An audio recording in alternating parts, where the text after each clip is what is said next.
না স্যার, আমি বিকৃত মনস্ক নই, বিশ্বাস করুন স্যার। আরে সত্যি বলছি, মা কালীর দিব্যি। তাহলে এত বড় কোম্পানিতে কাজ করছিলাম কি করে বলুন? আপনিই বলুন। হ্যাঁ, তাহলে খুনগুলো কেন করেছি?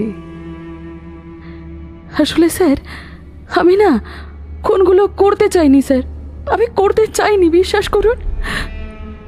হ্যাঁ, ছোটবেলা অত্যাচার মানে মানে খারাপ শৈশবের কথা বলছেন তাই তো?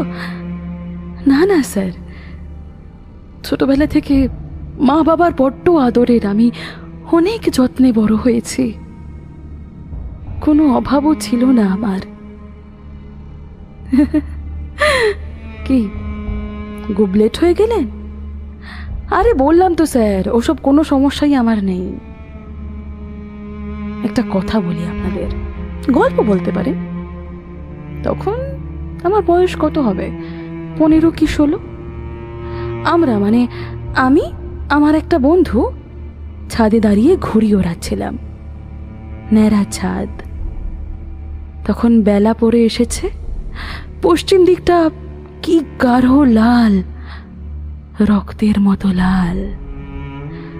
দেখলাম আমার বন্ধুটি একদম ছাদের ধারে, ওর কোনো হেলদোল নেই।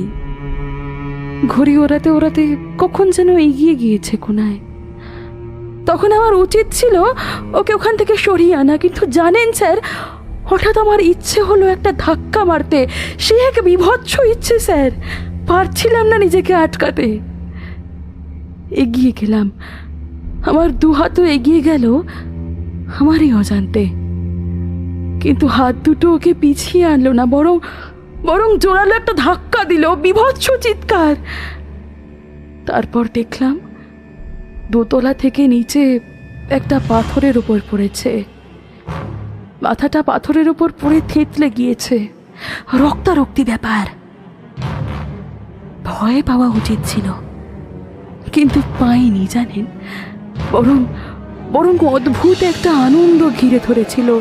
ঠিক অপর পক্ষের ঘুড়ি কাটলে যেমন আনন্দ হয়, অমন আনন্দ।